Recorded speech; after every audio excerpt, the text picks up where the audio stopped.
The man who paid for pump 6 at 2:47 a.m. on a Thursday in November handed me a $50 bill for $31.09 of diesel. And when I counted back his change, he looked at the bills in my hand like he'd never seen American currency before. Not confused, not distracted. He looked at the money the way you'd look at a toy from your childhood found in a dead relative's attic, recognition followed immediately by the understanding that the thing no longer does what it was made to do. He took the change. He walked out. I watched him through the floor-to-ceiling windows that made up the front wall of the Crossroads Travel Center, exit 19 off I-64, about 40 minutes east of Lexington. And I watched him not get into any of the trucks. There were 9 trucks in the lot that night. He'd come from the direction of one of them, a white Peterbilt with Kansas plates, refrigeration unit humming, but he walked past it. Past all of them. He crossed the lot diagonally, moving toward the tree line on the south side of the access road, where there was nothing but drainage ditch and November scrub and darkness. And he just kept walking. My name is Carla Briggs. I was 26 years old. I'd been working the graveyard shift at the Crossroads for 14 months, since I dropped my last 2 classes at Eastern Kentucky and decided I didn't have the energy to pretend I was going back. The shift ran 11 p.m. to 7 a.m., 5 nights a week, and I worked it alone. There was supposed to be a second person. The staffing chart in the back office listed a name, Deshawn, who I'd never met and who I suspected didn't exist, but the overnight was just me and the coffee maker and the security monitors and the big quiet lot. I knew the building the way you know your own mouth with your tongue. I knew which cooler door stuck. I knew the mop closet had a second shelf behind the chemical jugs where the day manager kept a flask he thought no one knew about. I knew the breaker box behind the men's restroom had a dead switch in position 3 that would kill the lot lights if you flipped it without holding pressure on position 4. I knew the dumpster enclosure didn't latch from the outside. I knew the diesel pumps would run for 11 seconds after a shut-off command before the flow actually stopped. I knew where every key went and what every key opened, including the ones I wasn't supposed to have. Because 14 months on a graveyard shift alone means the building becomes your body, and you learn it by feel. None of this was survival knowledge. I didn't know it because I was preparing for anything. I knew it because boredom makes cartographers of everyone. And I'd had nothing to map except the Crossroads. The trucker who walked into the trees, I didn't call anyone. I didn't write it up. People did strange things at rest stops in the small hours. And the hierarchy of what was worth reporting had, over 14 months, narrowed to active theft, injury on premises, somebody unconscious in the bathroom. A man choosing to take a walk in the dark was his own business. I found out later his name was Gerald Pruitt, that the Peterbilt was his, and that his wife in Overland Park had been trying to reach him by phone for 9 hours before he pulled into my lot. I don't know what he'd already seen on the road that night. I don't know if the way he looked at that change was the look of someone who already understood what I wouldn't understand for another 4 hours. I went back to restocking the coffee station.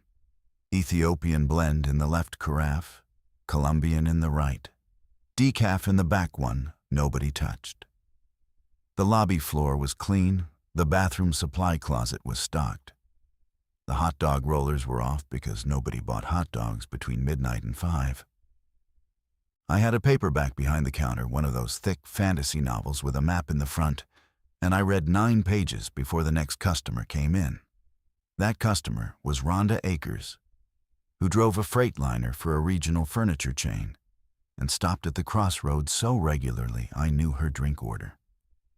Large dark roast, 4 sugars, no cream, and a bag of jalapeno chips she'd eat 1 chip at a time over the next 60 miles. She came in at 3:20 and she was fine. Normal. Told me her dispatcher was an idiot.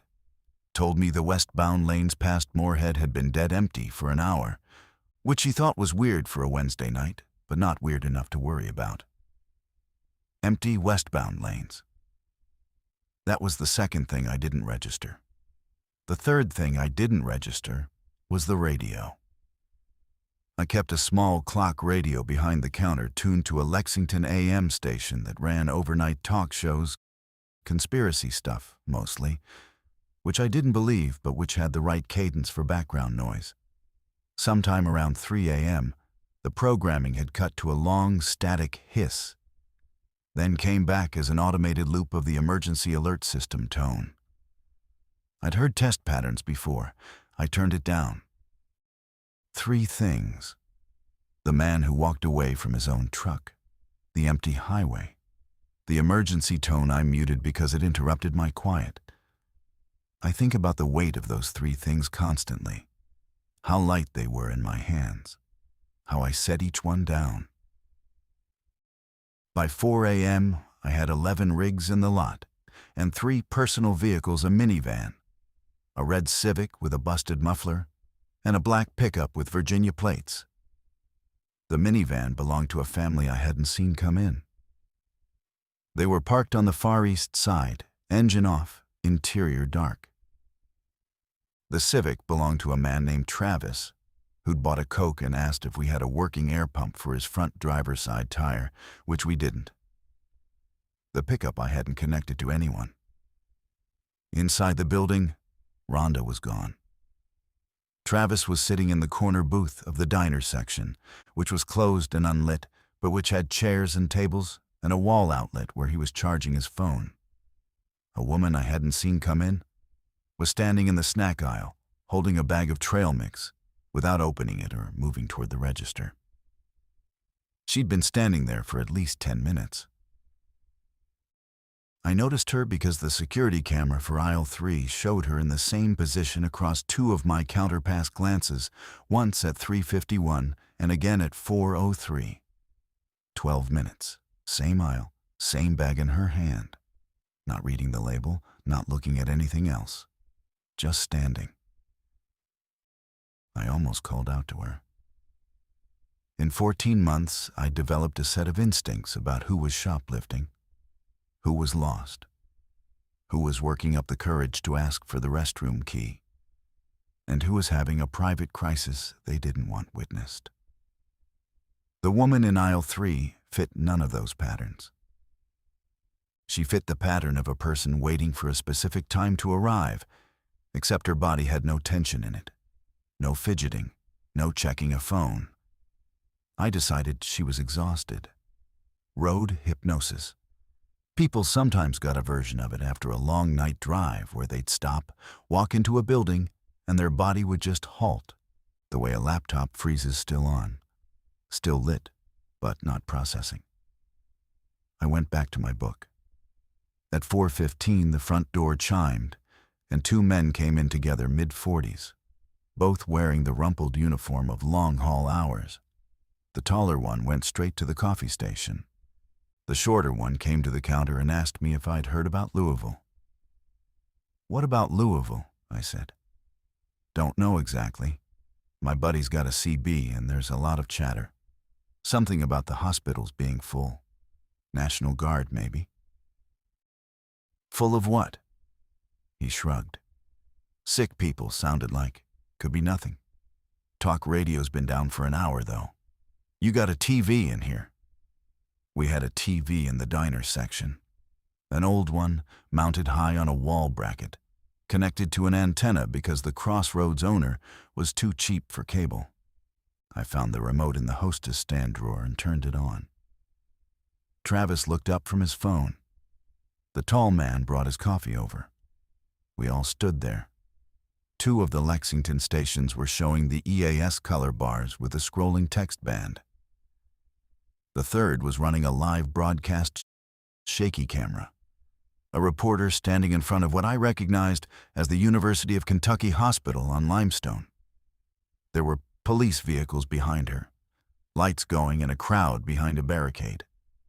And the sound was cutting in and out, but I caught the words containment, aggressive, and bite transmission. "Told you," the short man said. "That's Lexington," Travis said, standing now. "That's 40 minutes from here." "That's UK Hospital," I said, because I'd been a student there 7 semesters, and I could see the parking garage where I used to park on Tuesdays. The reporter was saying something about a CDC advisory. The camera swung right and caught a line of people pressing against the barricade. One of them was moving wrong. I don't know how else to describe it. The body language didn't match the crowd. Everyone in the crowd was pushing forward, toward the hospital, the way scared people push toward help. This one was pushing forward the way something pushes toward food. The posture was different, lower, shoulders leading. The camera swung back to the reporter. She touched her earpiece. She said, "We're being told to move back." The feed cut to color bars. Travis said, "I'm leaving." He unplugged his phone and walked out. Through the window, I watched him get into the red Civic, and the engine coughed 3 times before it turned over. And he drove out of the lot fast, heading west on the access road toward the I-64 on-ramp. The 2 men looked at each other. The short one said, "We should probably fuel up." I sold them $84 of diesel. They went out. I was alone in the store, except for the woman in aisle 3, who had not moved. I walked over to her. I said, "Ma'am, are you all right?" She turned her head. Her eyes focused on me. She said, "There's no signal." She held up her phone. The screen was on. No bars. "The cell towers might be overloaded," I said. "There's something happening in Lexington." "I know what's happening," she said. She put the trail mix back on the shelf very carefully, lining it up with the other bags. "I've been driving since Pittsburgh. It's not just Lexington." Her name was Dana Keyworth. She was a pharmaceutical sales rep. She'd left Pittsburgh at 6 p.m. because her territory included clinics in West Virginia. And somewhere on I-79 south of Morgantown, the traffic had stopped and she'd seen military vehicles on the shoulder, and she'd taken an exit and driven secondary roads for 7 hours and ended up here, and she was very, very calm. In the way that people are calm when they have passed all the way through panic and come out the other side into something flat and procedural. She would become the most important person in the building within 2 hours, and the person I still think about when I can't sleep. And I didn't know any of that yet. All I knew was that she put the trail mix back neatly, and her hands were steady, and she said, "It's not just Lexington," with the tone of someone reporting a weather condition. I said, "Do you want coffee? It's fresh." She said, "Yes, and you should lock the front door." I didn't lock the front door. I want to be clear about that. She told me at 4:22 a.m. to lock the front door. And I didn't. Because the Crossroads Travel Center was a 24-hour business, and I was a cashier. And locking the front door was not something a cashier does. The decision to stay open was not mine to make. That's what I told myself. Dana took her coffee to the booth Travis had vacated. I went back behind the counter. I turned the radio up. The emergency tone was still cycling. Between cycles, there was a voice now, automated, clipped. Federal, reciting a list of Kentucky counties under a shelter-in-place advisory. I listened for Bath County, which was us. It wasn't listed yet. Yet. I heard myself think the word yet, and I realized I'd already accepted the direction this was moving. But I still didn't lock the door. At 4:40 a.m., the minivan family came in. A man, a woman, and 2 boys, maybe 8 and 10. The man's name was Glenn Troyer. The woman was his wife, Susan, and they'd been sitting in their van for an hour and a half because they hadn't known whether the truck stop was safe to enter. They'd seen the broadcast on their phones before the signal dropped. They'd been heading home to Ashland from a funeral in Frankfurt. They were scared in the visible, unmanaged way that people are scared when they have children and no plan, and the thing that is happening has no name they trust yet. Glenn asked me if there was someone in charge. I said I was the only employee on site.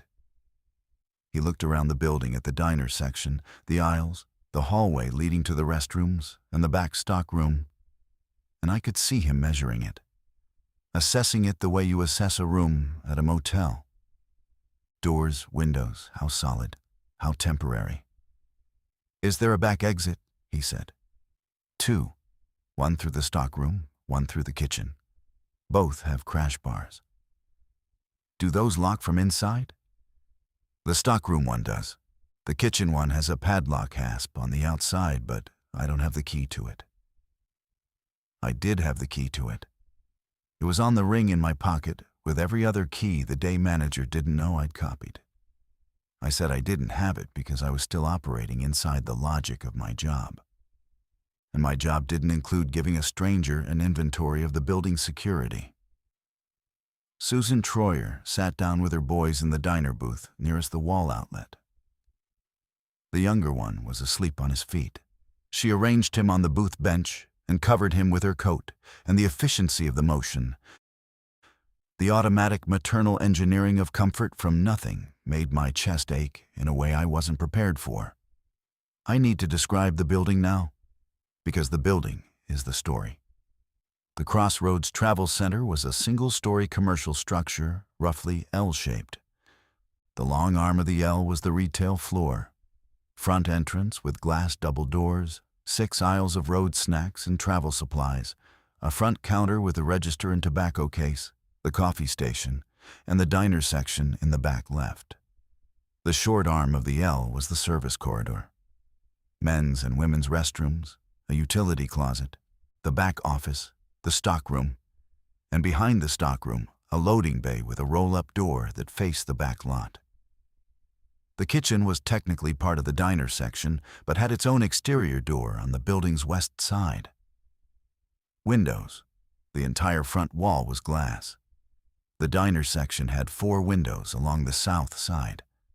The restrooms had narrow, frosted glass windows near the ceiling. The back office had 1 window facing the back lot. Every other wall was cinder block. The building had been designed to be seen into, not defended. It was a fishbowl. It existed to say, "We're open, we're lit, come in, spend money." The front wall alone was maybe 40 feet of plate glass. If you wanted to get in, you could throw a rock. I knew all of this architecturally. I didn't know it tactically. Those are different kinds of knowledge, and the distance between them was about to become the most expensive education of my life.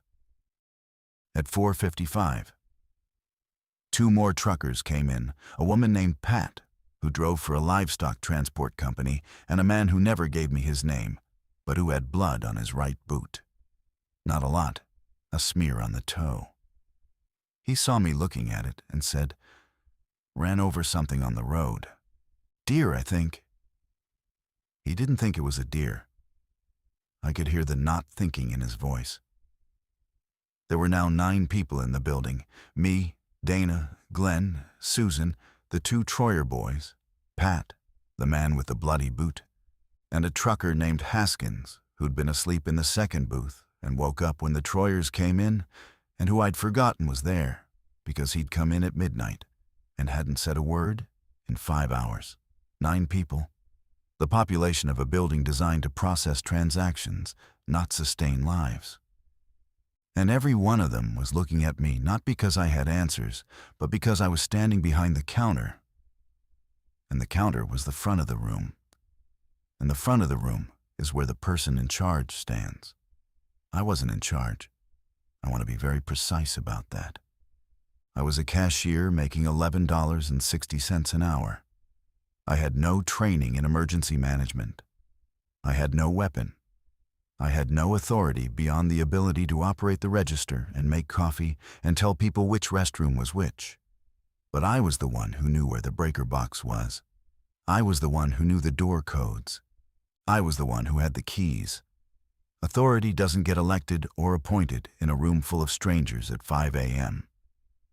It gets assigned to whoever is already standing.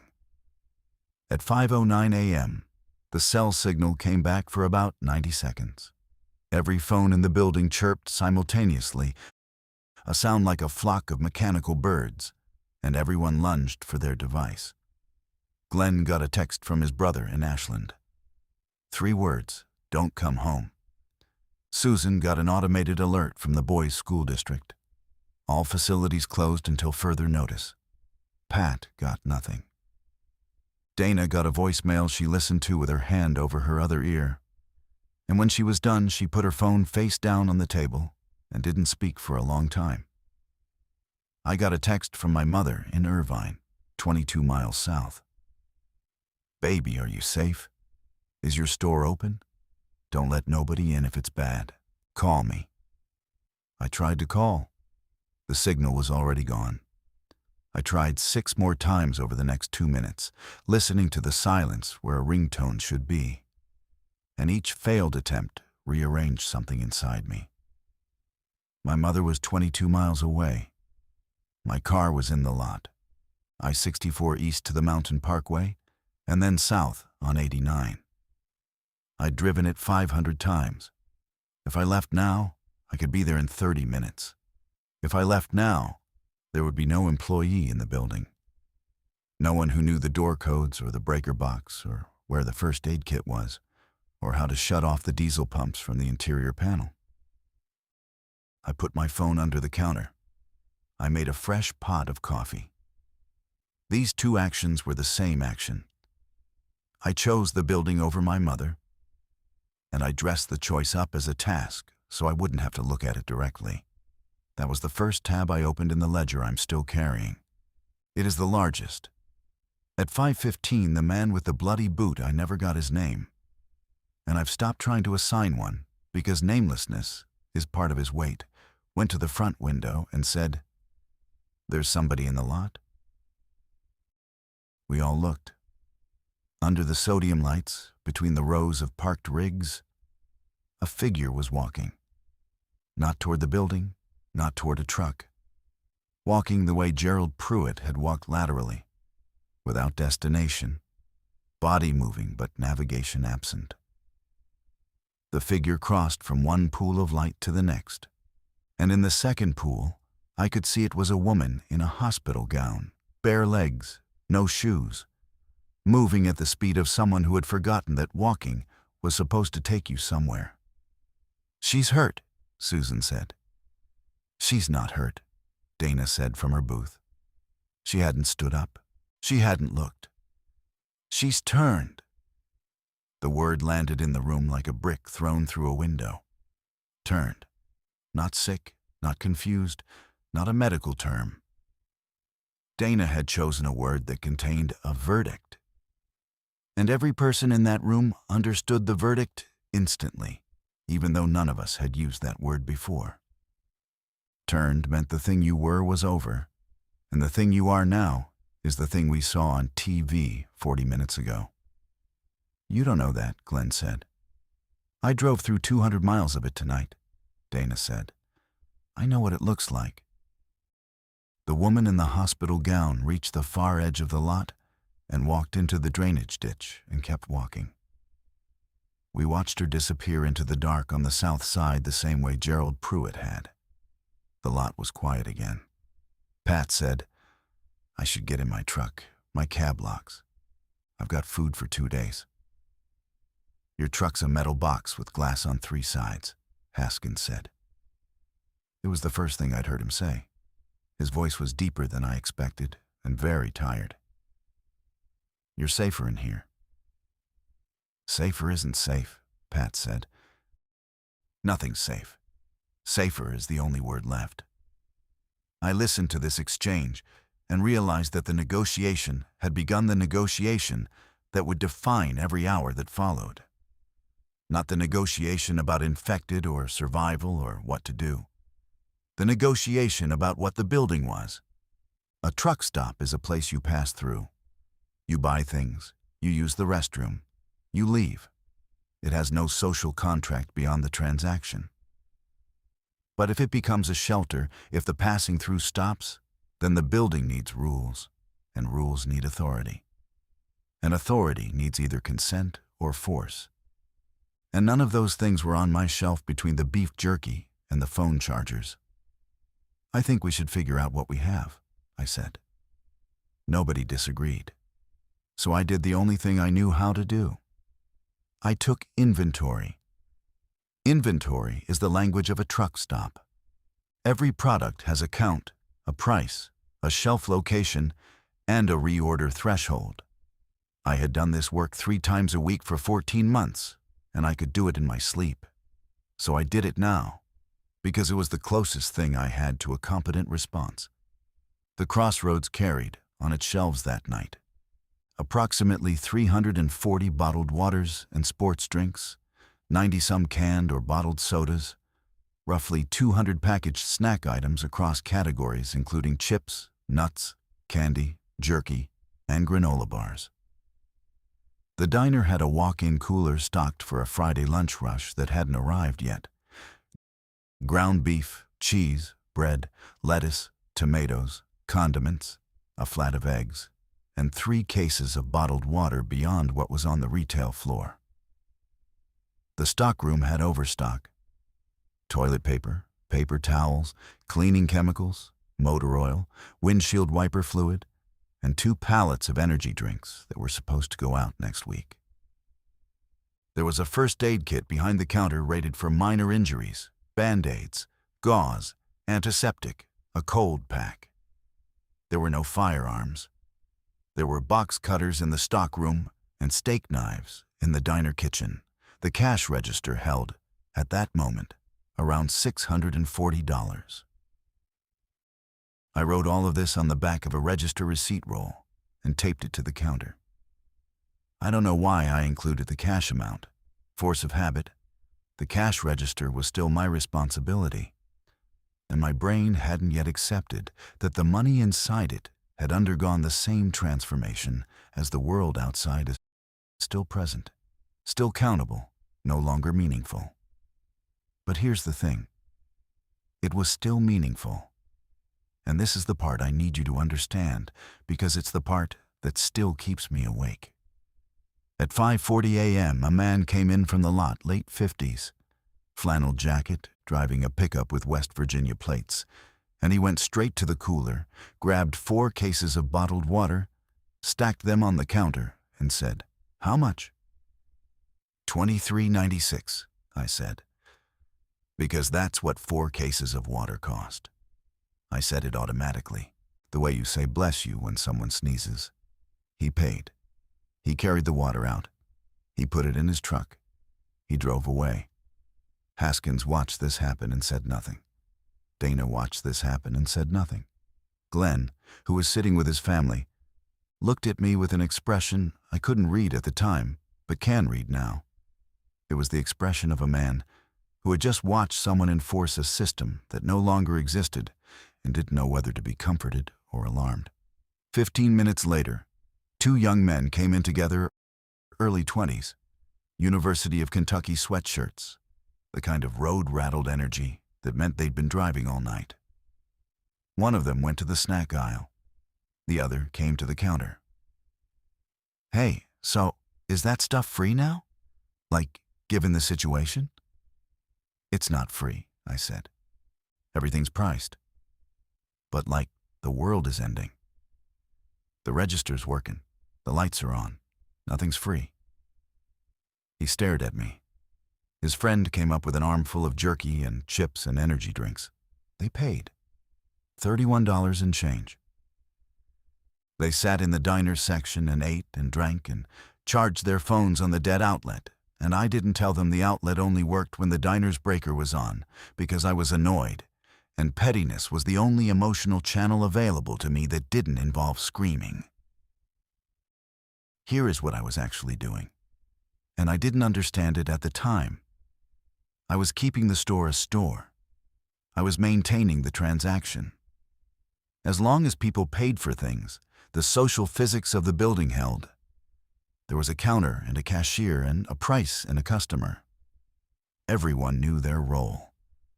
The exchange created order the way a uniform creates authority, not because the fabric has power, but because everyone agrees to act as if it does. I was terrified that if I said, "Take what you need," the agreement would dissolve, that the building would stop being a truck stop and become an unstructured room full of strangers with competing needs and no rules, that the water would be gone in an hour and we'd have nothing, and then having nothing would make people into something else. So I kept charging. Dana came to the counter at 6:10 and bought a coffee and a pack of peanut butter crackers. She put a $5 bill on the counter and waited for change. "You know this is insane, right?" she said, not angry, diagnostic. "Probably." "You're charging people for water during what might be the end of the world." "I'm keeping the line where it is," I said. "I moved the line. I can't put it back." She looked at me. Whatever she saw made her nod once, pick up her change, and go back to her booth. She didn't argue. She didn't agree. She filed it. Dana was the kind of person who filed everything and retrieved it at the exact moment it mattered. And I would not understand how valuable that quality was until it was almost too late to benefit from it. Between 6 and 7 a.m., the lot filled. Not slowly in surges. A cluster of 3 trucks at 6:05. A sedan and an SUV at 6:12. 2 more trucks at 6:20. A convoy of 4 passenger vehicles driving close enough to touch bumpers at 6:34. By 7 o'clock, I counted 31 vehicles in a lot designed for 20. Rigs were double parked along the access road. Cars were on the grass. The building's population hit 26. Not everyone came inside. Some drivers stayed in their cabs with their doors locked. I could see their faces through their windshields awake, watching, waiting for something they could not name. The ones who came in fell into 2 categories: people who wanted information and people who wanted supplies. The information people clustered around the TV, which was cycling between the EAS bars and a Lexington affiliate, running the same helicopter footage on loop. An aerial view of I-75 south of Lexington, fully stopped in both directions. Vehicles abandoned, small fires. The supply people came to me. I sold water, I sold food.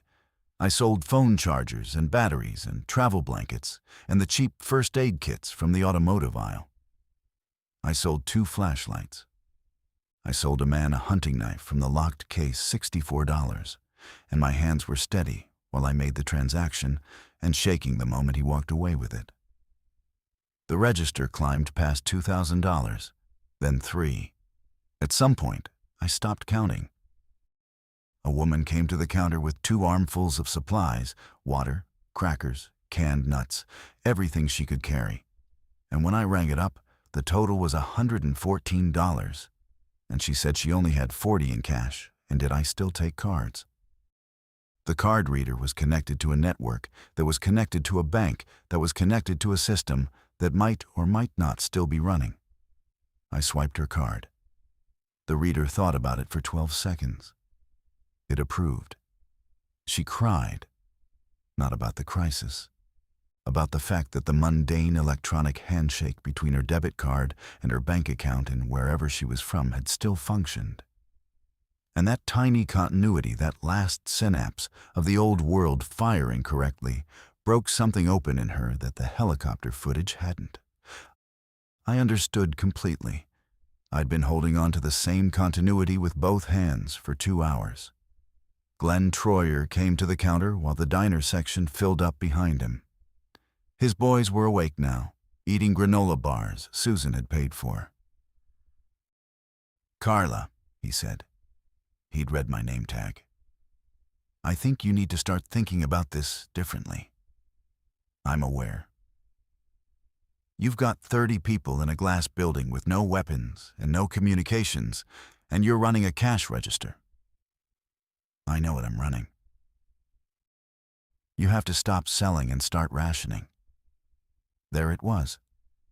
The word I'd been holding off like a door I was leaning against with my full weight. Rationing. The word that kills the store and births the shelter. The word that means someone decides who gets what and how much. And that someone would be me, because I was the one behind the counter. If I ration, I said, low, just to Glenn, then I'm in charge. If I'm in charge, then when something goes wrong, when someone doesn't get enough, when someone thinks it's unfair, that's on me. Right now I'm a cashier.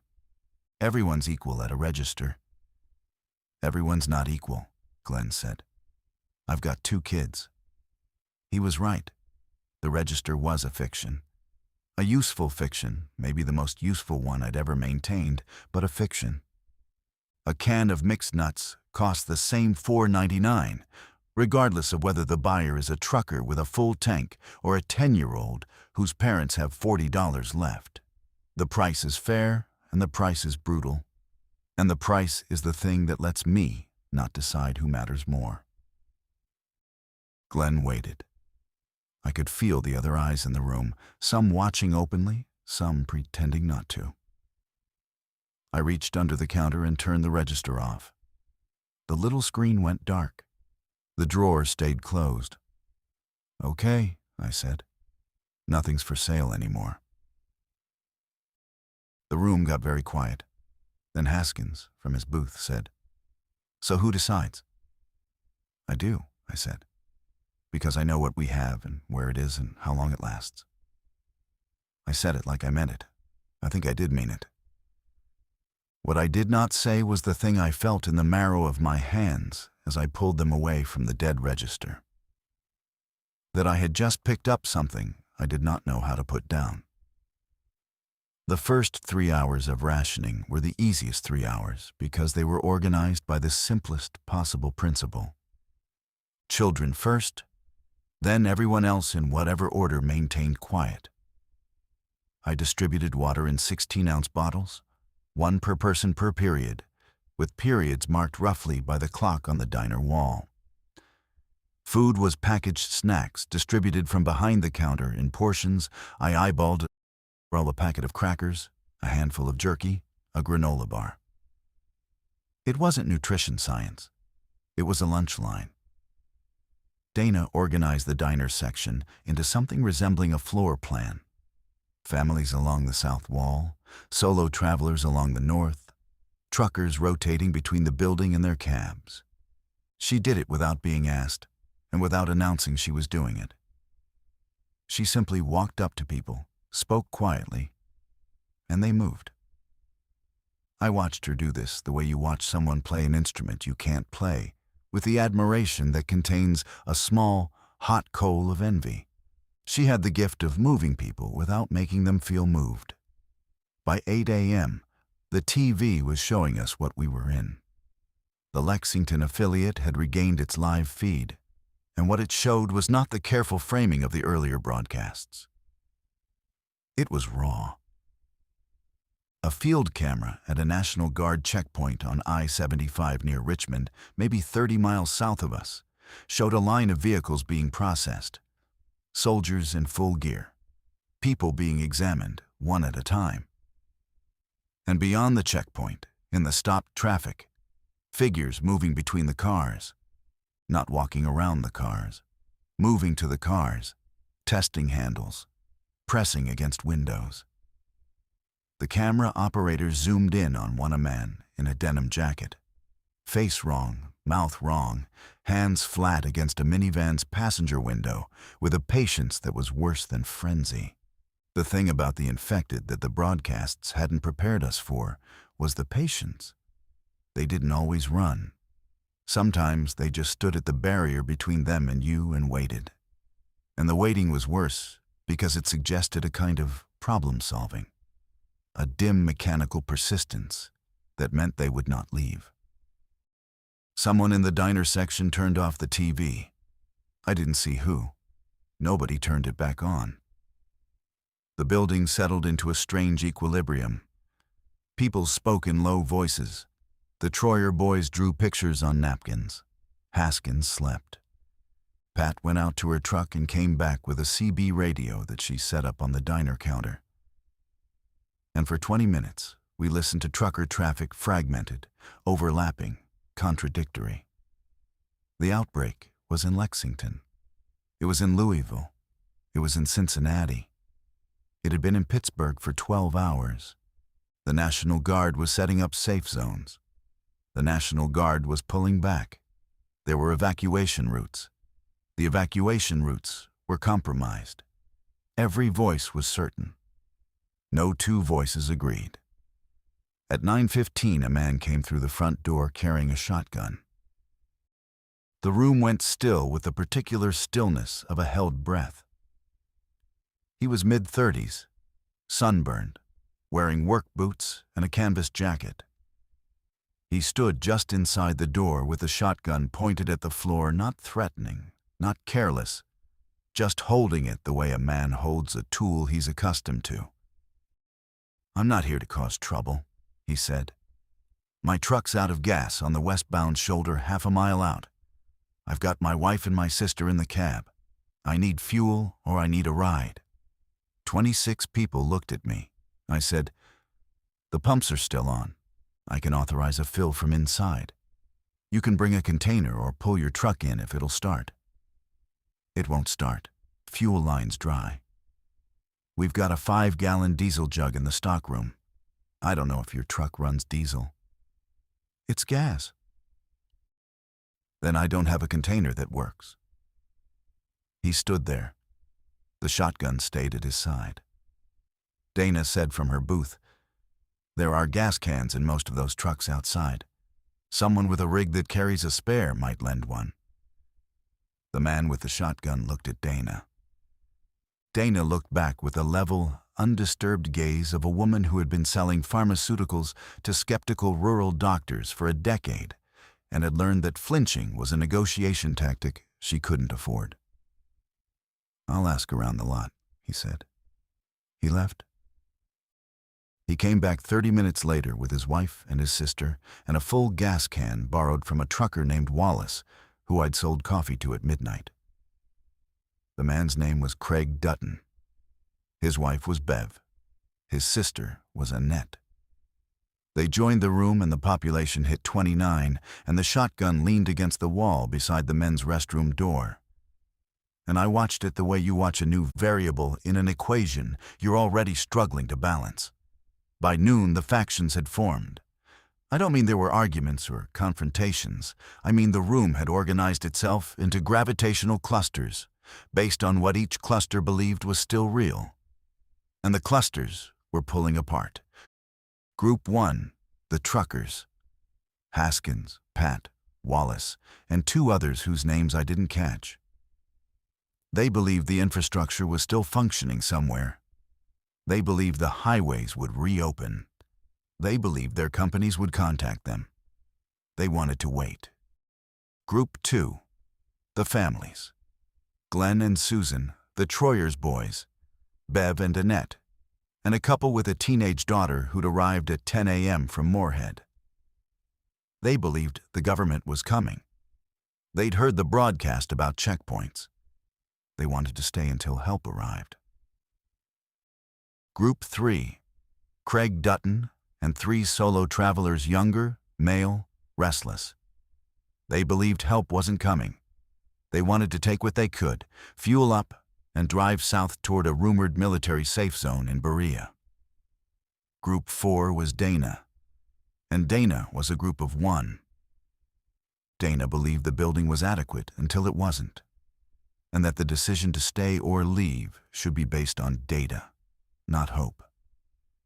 Dana wanted the CB radio monitored continuously and all information shared openly, and all decisions made by vote. Group 5 was me, and I didn't know what I believed. I knew what I had. A building, a finite inventory, 32 people now, and the keys. The keys. That was the thing nobody said aloud, but everyone understood. The stockroom was locked. The loading bay was locked. The pump authorization panel was locked. I held the keys. Rationing only worked because I stood between the supply and the demand. And the keys were the physical manifestation of that position. At 12:30, Craig Dutton came to the counter and said, "I want to see the stock room." "Why?" "Because you told us what's in there, but I want to see it." "You don't trust the inventory?" "I trust what I can see." Behind him, one of the solo travelers, a young man with a shaved head and a silver chain who went by Mick, was watching. Not standing with Craig, exactly. Standing near him. Available. "The stockroom stays locked," I said. "I do a count every 4 hours. Anyone who wants to watch the count can watch the count." "That's not transparency. That's a tour." "It's what I've got." Craig held my gaze. He was not a bad man. I want to be clear about that. Craig Dutton was a man with a wife and a sister in a glass building during a crisis, and he was doing the math on whether the person holding the keys deserved to hold them, and his math was not wrong. I was a 26-year-old night shift cashier with no qualifications and no mandate. The only thing I had was presence. I'd been there first. I knew the building, and I hadn't left. 4 o'clock count, I said. You're welcome to be there. He walked away. Dana materialized beside me. She did that appeared at exactly the moment a conversation ended, as if she'd been waiting for the social chemistry to finish reacting before she introduced a new element. You can't hold the keys alone forever, she said. I know. What happens when someone decides to take them? I don't know. Do you have a plan for that? Dana, I don't have a plan for anything. I'm making this up by the hour. I know, she said. That's why you need a second set of hands. Someone who isn't you. Someone the room sees standing next to you, so it's not a monarchy. Are you volunteering?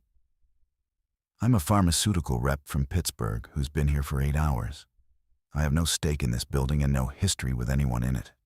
That makes me neutral enough. Or suspicious enough.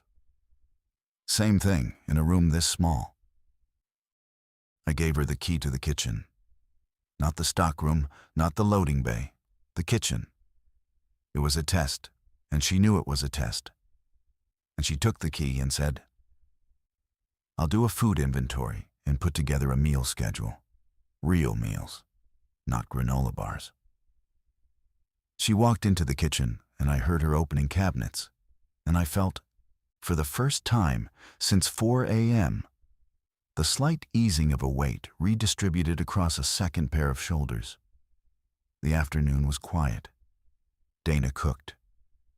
I say that plainly she made food for 32 people using a commercial kitchen she'd never been in before. And she did it with the calm efficiency of someone who understood that feeding people is the most ancient form of governance. She made grilled cheese sandwiches on the flat-top grill, 40 of them, using the bread and the institutional cheese from the walk-in cooler. And she cut each one in half and distributed them on paper plates from the diner supply, and the room ate. You have never heard silence like the silence of 32 strangers eating grilled cheese in a truck stop while the world ends outside the windows. It was the silence of a held communion. The food was ordinary. The act of receiving it from someone who had made it for you, not sold it, not rationed it, but cooked it and handed it over, rewired something in the room's emotional circuitry. People said thank you. The Troyer boys said it was good. Pat ate 2 halves and then went into the kitchen and started washing dishes without being asked. The factions blurred at the edges. This lasted until 3:15 p.m., when the first one tried to come in. I was restocking the coffee station even now, even in this. I kept the coffee going because coffee was the last sacrament of the old world when the front door chimed. I looked up and there was a man standing in the entrance. He was wearing a reflective highway vest and khaki pants and 1 shoe. His face was intact. His eyes were wrong. I've thought about how to describe the eyes, and I've decided there's no metaphor that does it honestly. The eyes were human eyes in a human skull, and they moved, and they tracked, and they focused. What was missing was the part behind them that decides what the focusing is for. The eyes looked at me the way a security camera looks at you, pointed in your direction, recording, connected to nothing that interprets. He stood in the doorway. The automatic door held open behind him. November air poured in. Nobody screamed. I need to credit the room for that. 29 people saw him, and nobody screamed. Glenn Troyer stood up slowly and moved his boys behind Susan. Haskins reached for the back of a diner chair. Craig Dutton moved toward his shotgun by the restroom wall, and the distance between him and the gun was about 12 feet, and I watched him measure those 12 feet with his eyes. The man in the vest stepped forward, one step, then another. His gait was wrong, not lurching, not cinematic, just subtly misaligned, as if the software that coordinated his legs had been replaced by a rough approximation. He moved like someone walking on a floor they couldn't feel. "Sir," I said. My voice came from somewhere outside me. "Sir, you need to step back outside." His head turned toward my voice. The eyes found me. He took another step. Craig reached the shotgun. He lifted it. The sound of the pump action in that tile and glass room was the loudest thing I've ever heard. "Don't," Dana said. Not to the infected man. To Craig. "Not in here. Not with children in here." Craig held the gun up. His hands were steady. His wife had moved to the wall. His sister was behind the coffee station. The man in the vest took another step, and his mouth opened, and the sound that came out was not a moan, not a growl, not any of the sounds I'd been prepared for by a lifetime of horror movies. It was a breath. A long, continuous exhale, like someone slowly deflating. And on the breath was a vibration that was almost a voice and almost not. And the almost not was the worst part. I came around the counter. I had a broom in my hand, a push broom from the utility closet, the one I swept the floor with every night. I stepped between Craig and the man, and I put the broom handle against the man's chest, and I pushed. He didn't resist. He didn't grab the handle. He stepped back, one step for each push, mechanically, the way a turnstile reverses. I pushed him to the doorway. I pushed him through it. I pushed him onto the sidewalk. The automatic door tried to close and bumped him and opened again. And I pushed him one more step. And the door closed between us. And he stood on the other side of the glass and looked at me. And I looked at him. And I was shaking so badly, the broom handle was clicking against the tile. Haskins appeared beside me with a rubber doorstop from the utility closet. He jammed it under the automatic door's track. The door stayed closed. "That won't hold," I said. "It'll hold until we do something better." We did something better. Over the next hour, using furniture from the diner section and pallet wrap from the stockroom, we barricaded the front entrance. Not sealed, we left a gap wide enough for a person to squeeze through, because the idea of fully sealing ourselves in was more frightening than the idea of something getting in. We needed the option of out. The man in the reflective vest stood outside the glass for 40 minutes. Then he turned and walked away across the lot with the same purposeless lateral drift I'd seen twice before. He joined two others I hadn't noticed, a woman in scrubs and a teenager in a fast food uniform, and the three of them moved between the parked trucks like fish in a slow current, bumping against the vehicles, redirecting, drifting. I went into the back office and sat in the manager's chair and cried for about 4 minutes. Then I washed my face in the bathroom sink and went back to the counter. The night was long. I'll compress it because the fear was monotonous and monotonous.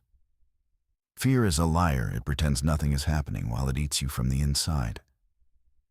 By dark, there were between 15 and 20 infected visible in the lot. They moved slowly. They congregated near the building's front wall, drawn by the light, pressing their hands flat against the glass, the way the one on TV had pressed against the minivan window. The patience, the terrible, ruminant patience. They didn't beat on the glass.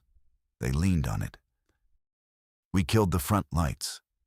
Dana suggested it, and I agreed, and Haskins flipped the breakers while I talked to Glenn through it, and the front wall went dark. And the infected outside drifted, slowly, like moths adjusting to a new absence. And some of them moved away from the glass, and some of them didn't.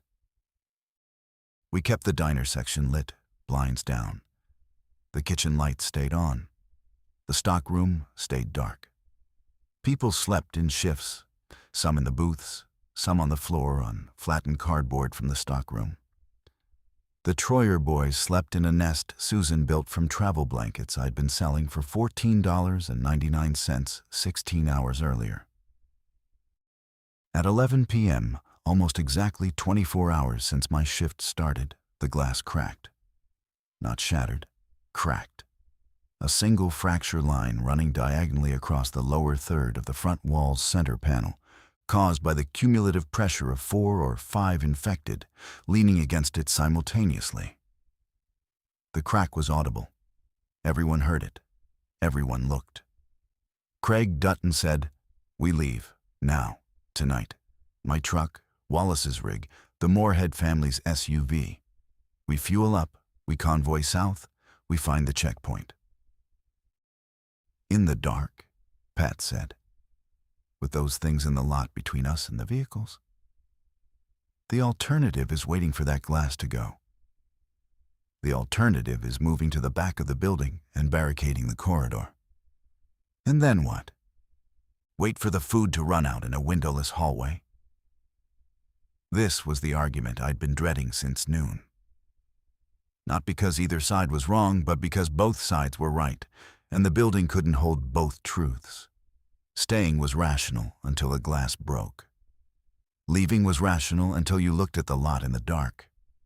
The correct answer depended on a variable none of us could see, whether the situation outside was getting better or worse, and the absence of information made every position a gamble, dressed up as a strategy.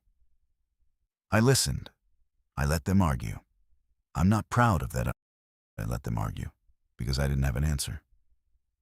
And I was hoping the argument would produce one. It didn't. Arguments between frightened people don't converge. They spiral. Dana stopped it. "Carla," she said, and the room went quiet because she used my name instead of speaking to the group. "How much diesel is in the underground tanks?" "I don't know exactly. There's a gauge on the pump panel. Probably 60%. We got a delivery Monday." "And the pump authorization, can you set it to free flow? No transaction needed?" "Yes. So anyone with a diesel vehicle can fuel up from inside, using the panel, without going outside to pay?" "Yes." "Then here's what I think. Anyone who wants to leave, fuels up and goes. Convoy, solo, whatever they decide. Anyone who wants to stay moves to the back corridor, and we barricade the hallway. Both options stay open until dawn. Nobody decides for anyone else." It was so simple. It was so obvious. And I hadn't thought of it, because I'd been thinking like a cashier, one line, one register, one policy, instead of thinking like what the room needed me to be, which was a person who could hold 2 doors open at the same time. "Dawn," I said. "Fuel up starts at first light. If you're leaving, you leave together. If you're staying, we move everything into the back corridor now." The room split, not angrily, reluctantly, with a slow, heavy grief of a single organism dividing into two. Craig's convoy left at 5:48 a.m. 7 vehicles, 14 people. I authorized the pumps at 5:30 and watched through the cracked front glass as they fueled in the gray pre-dawn, moving fast and quiet between the rigs. And the infected in the lot were fewer at dawn, only 6 or 7 visible. And they were slow, almost dormant, as if the darkness had been a stimulant and the light was a sedative. Craig's group moved among them without contact.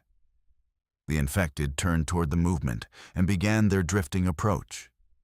But the vehicles were running before the drift reached them, and the convoy pulled out of the lot and turned west on the access road. And the taillights shrank down the on-ramp to I-64, and then they were gone. I never learned what happened to them. I've looked. I've searched the lists. Craig Dutton, Bev Dutton, Annette Dutton, Mick with no last name, Wallace the trucker, the Moorhead family. None of them appear on any registry I've been able to find, and the absence of their names is a specific shape of grief I carry alongside the others. 18 people stayed. 18 people in the back half of a truck stopped the corridor, the stockroom, the back office, the kitchen, the restrooms. We moved the remaining food and water into the stockroom. We barricaded the hallway entrance with stacked pallets, and the diner's prep table turned on its side. We left the diner and retail floor empty, a buffer zone between us and the cracked glass. The population, me, Dana, Glenn, and Susan, and the 2 Troyer boys, Pat, Haskins, 3 truckers I hadn't spoken to much. Bev's friend Loretta, who'd arrived overnight on foot from a disabled car a mile east, a retired schoolteacher named Mrs. Kim, who hadn't said 20 words in 24 hours, and 4 others whose names I knew by then, but whose faces have blurred together in the way that faces blur when you share a dark corridor with them for 60 hours. We lived in that corridor for 3 days. I rationed. 2 bottles of water per person per day. 2 meals Dana cooked until the propane ran out on the 2nd day. Then it was cold food. Crackers, jerky, canned fruit from a case I'd forgotten was in the stockroom behind the motor oil. I kept account on the back of a receipt roll. I updated it every 4 hours. I showed it to anyone who asked. On the 2nd day, Glenn came to me and said, "You need to stop." Stop what? Stop being the only one carrying this. You haven't slept more than an hour at a time since this started. You're making decisions half-conscious and calling it leadership. I'm not calling it anything. Carla, let me take a shift. Let Dana take a shift. Let Pat take a shift. Give us the keys for 6 hours and sleep. I said no. I said it instantly. And I said it with a force that surprised me. And I said it because the keys were mine, not the building. The keys. The small, jangling, metallic fact of being the person who could open and close. The power I hadn't asked for and couldn't put down and didn't want to give up. Glenn looked at me the way a parent looks at a child doing something that is going to hurt them. "You like this," he said, not cruelly, diagnostically. "I don't like this. Part of you does." I wanted to deny it. I wanted to be outraged. But Glenn Troyer was a man who had driven his family to a funeral and gotten stuck at the end of the world. And he had spent 3 days watching me. And he had seen what I hadn't wanted to see, that I was good at this, that I was better at this than I had been at anything in my life. That the crisis had given me a function, and the function had given me an identity, and the identity felt better, sharper, more defined, more necessary than anything I'd had before the glass cracked. I gave Glenn the keys at 2 p.m. on the 2nd day. I slept for 5 hours on a flattened cardboard pallet in the stockroom. When I woke up, the keys were on the floor next to my head, and Glenn was sitting by the stockroom door, keeping watch, and everything was fine. Everything was fine. He hadn't needed the keys for anything. No one had. The doors stayed locked. The water was distributed on schedule. Nothing happened. I picked the keys up and put them in my pocket, and the weight of them was different now, familiar in a way that frightened me. On the third morning, the glass gave. We heard it from the corridor, a sound like a frozen lake breaking. A deep, percussive crack, followed by a waterfall of smaller fractures, and then the heavy, almost liquid crash of a full pane hitting tile. Then another. Then the sound of the infected entering the retail floor, not fast, not a rush, but steady. The shuffling arithmetic of bodies filling a space. "Corridors holding," Haskins said. He was at the barricade, looking through the gap we'd left at the top. "They're in the store, but they're not pushing this way yet." "Yet," Pat said. Yet. We had maybe an hour, maybe less. The barricade was furniture and pallets, not architecture. If enough of them pressed against it, it would fold. I unlocked the loading bay. The roll-up door was manual, a chain pull, loud, slow. On the other side of it was the back lot, which faced a gravel service road that connected to the access road, which connected to I-64. "I need someone to look," I said. Pat volunteered. We lifted the roll-up door, 18 inches enough for her to lie flat and look under. She lay there for 30 seconds, scanning. "Clear," she said. "I see 4, no 5 out by the dumpster enclosure. They're not facing this way." I did the math. 18 people. The vehicles that remained in the front lot were inaccessible. The infected were between us and them. The back lot had the loading bay and a stretch of open gravel. If we went on foot, east along the service road, we'd reach the tree line in about 300 yards. Beyond that, I didn't know. I wasn't from here. I was from Irvine, 22 miles south. And the geography between here and there was real to me in a way that the geography between here and anywhere else was not. "There's a fire station," Mrs. Kim said.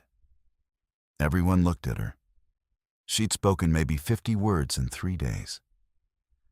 A volunteer fire station on Route 36, less than a mile north of this exit. My husband was a volunteer there for 20 years. It's cinder block construction, 1 story, steel bay doors. There's a well pump. There's a generator. "How do you know it's still standing?" Glenn asked. "I don't. But it was built to survive weather, not customers." It was the most anyone had said in the corridor in 12 hours. And it was the most useful thing anyone had said since Dana told me to lock the front door 36 hours ago, which I now wished desperately I had done. 1 mile, I said, on foot, with 2 children and 5 infected visible, in daylight. "We can't stay here," Dana said. She was right. The sound from the retail floor was louder now, not just shuffling, but the collision of bodies against shelving, products falling, the slow demolition of a space I'd maintained for 14 months, being dismantled by things that didn't know they were doing it. I opened the loading bay door all the way. The chain was loud, and the infected by the dumpster enclosure turned toward the sound. 5 of them. They began their drift. "Go," I said. "East along the service road. Stay together. Stay quiet. Move as fast as the slowest person can move." Glenn picked up his younger son. Susan took the older boy's hand. Pat went first. Haskins went last. Dana walked beside Mrs. Kim, who moved slowly but steadily, with the determined gait of a woman who had identified the destination and would not be hurried or stopped. I went out last. I pulled the loading bay door down behind me. I don't know why. The building was gone, its function as shelter was over, its inventory was lost, its glass was broken, its lights were on for no one. But I pulled the door down, and I heard it clang shut, and the sound was a period at the end of a sentence I hadn't known I was writing. We walked. The 5 by the dumpster followed, but they were slow, and we were faster, and the gap widened. On the service road, a 6th came out of the tree line ahead of us, and Glenn moved to the left, and we went around it with 10 feet of clearance, and it turned to follow, and joined the 5 behind us, and the 6 of them trailed us like a slow tide. Mrs. Kim's fire station was there. Cinder block, 1 story, steel bay doors, a hand-painted sign that read, Volunteer Fire Company No. 7, Bath County. The personnel door on the side was unlocked. We went in. Haskins and Glenn closed the steel bay doors from inside. The building was dark and cold and smelled like diesel and rubber and dust, and it was the most beautiful place I'd ever stood. We lived in the fire station for 9 days. I'm compressing again because 9 days is long, and most of it was the work of staying alive, which is not dramatic, but metabolic. Water from the well pump, which worked. Power from the generator, which we ran 2 hours a day to charge devices and pump water, and which burned through the diesel supply at a rate Mrs. Kim calculated on a notepad. Food from a combination of what we'd carried from the crossroads and what was already in the station's kitchen, canned goods, mostly, left over from fundraiser dinners and potluck culture. The archaeology of a small community social life, preserved in tomato sauce and creamed corn. The infected came and went outside. Sometimes none, sometimes a dozen. They pressed against the bay doors, and the cinder block held, and they drifted away, and came back, and drifted away. The patience, always the patience. On the 4th day in the station, Dana and I had the conversation that I've replayed more than any other. We were sitting in the bay area, the big open space where the engines would park, empty now except for our sleeping pallets and the supplies stacked along the wall. Everyone else was asleep or in the kitchen. Dana was sitting on an overturned bucket, and I was sitting on the concrete floor with my back against the wall, and we were sharing a can of peaches with a plastic fork, passing it back and forth. "What did you do before this?" I asked. "Pharmaceutical sales. You know that." "I mean, before. What did you want to do?" She ate a peach slice. "I wanted to be a city planner, urban design. I got a degree in it. Couldn't find work. Ended up in sales because I could talk to people and I didn't mind driving." "Do you miss it?" "I'm doing it now. I've been doing it since I walked into your store. What is this if not city planning?" She was right. The fire station was a small city. It had zones sleeping, cooking, water, sanitation. It had a population and a resource base and a governance structure that was informal but real. Dana had designed most of it. I had authorized most of it. Together we'd built something that functioned, and the functioning was the thing that kept people from turning on each other. And turning on each other was the thing I'd been terrified of since the moment I turned off the register.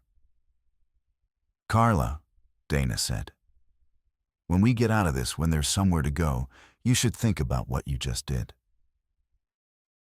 I sold snacks, and then I panicked for a week. You held a building. You held it with keys and coffee and a receipt roll inventory, and you held it long enough for 30 people to survive and 18 of them to make it here. That's not cashiering. That's governance. Governance is a big word for a woman with a push broom. Governance is just knowing where everything is and being willing to be the one who counts. The peaches were gone. Dana set the can down. "You were right about the register," she said. "At the crossroads, charging people. I thought you were insane." I was insane. You were correct. The money was meaningless, but the transaction wasn't. You kept the structure. You held the line between commerce and chaos, and you held it exactly as long as it needed to be held. Not 1 minute longer. I held it because I was scared. That's what holding things is. We sat there. The generator was off. The bay was dark except for a single flashlight standing on its end in the center of the floor, pointing at the ceiling, making a cone of light that looked like a small, contained sunrise. I don't want to be in charge anymore, I said. I know. I'm good at it, and I don't want to be. I know that too. On the 9th day, the ham radio in the fire chief's office picked up a military broadcast. A National Guard unit was establishing an evacuation corridor along Route 60, 15 miles north. Vehicles were being sent to known shelter points. Bath County Volunteer Fire Company No. 7 was not on the list. Nobody knew we were there, but the broadcast included a frequency for contact. Pat made the call. She gave our location, our population, our status. The voice on the other end asked how many were injured, how many were children, how many were ambulatory. Pat answered. The voice said a vehicle would reach us within 6 to 12 hours. It arrived in 8. A National Guard cargo truck with a mounted gunner and a driver who was maybe 20 years old and looked like he hadn't slept since before us. He didn't get out. He opened the rear gate and said, "Let's go." We went. 18 people, including 2 boys who climbed into the truck bed with the calm competence of children who had learned to do what adults said without asking why. Mrs. Kim was last, and she paused at the fire station's personnel door and looked back inside the way you look at a house you've sold, one long look that contains every room. I was second to last. I stood at the door with the Crossroads keys in my hand. The full ring, every key, including the ones I'd copied and the ones I wasn't supposed to have. The keys to a building that didn't exist as a shelter anymore, whose glass was broken, whose inventory was scattered, whose register was dark. I put the keys on the hook inside the fire station door. The hook was labeled Engine Bay 2, and it was empty, and the keys fit, and I left them there. I climbed into the truck. The gunner watched the road. The driver put it in gear. We moved north on Route 36, and the fire station got smaller behind us, and the road was empty, and the sky was the flat gray of a November that had been November for 9 days, and would go on being November, regardless of what happened under it. Dana sat across from me in the truck bed. Our knees almost touched. She didn't say anything. She didn't need to. The silence between us had become a specific, load-bearing silence, the kind that holds weight, because both people know what would be said if speaking were necessary, and it isn't. Glenn held his boys. Susan leaned against his shoulder. Haskins sat with his arms crossed, eyes closed, not sleeping. Pat looked out the back of the truck at the road unspooling behind us. Mrs. Kim sat with her hands folded in her lap, upright, steady, complete. I looked at my hands. They were empty. No keys, no broom, no receipt roll, no register. For the first time in 10 days, I was not the person who knew where everything was. I was a passenger, a body in transit, a woman with no inventory to count and no doors to lock and no line to hold. It was the most frightening feeling I'd ever had. And under the fright, like ground water under rock, the relief. I work in logistics coordination now. Municipal level. Small city in western Kentucky that's rebuilding its supply infrastructure, which means I count things and decide where they go and make sure the math holds. It's not glamorous. It pays. The work is the shape of the thing I discovered about myself in a truck stop at exit 19. That I can hold a building, that I can hold it honestly, and that the holding is a skill and not a self. Donna is in Frankfurt. She does what she always wanted planning. We talk on the phone every Sunday. She asks about my inventory. I ask about her zoning. We don't talk about the crossroads often. When we do, we talk about it the way two people talk about a country they both lived in that no longer exists on any map, with shorthand and shared silences and the occasional proper noun that carries more than its letters. I drove past exit 19 once, 8 months later. The crossroads was still standing. The front glass was gone, the shelves were empty, the lot was cracked and weedy, and the pumps were dark. I didn't stop. I didn't need to. The building was just a building. The thing that had happened inside it lived in me and in Dana, and in 18 people whose names I keep in a notebook in my desk drawer. Counted and recounted. Because counting is the only language I've ever trusted. And the number is 18. And 18 is enough. And 18 is not everyone. And I hold both of those truths in the same hand. The way I once held a ring of keys that opened every door in a place I was never supposed to be in charge of and couldn't bring myself to leave.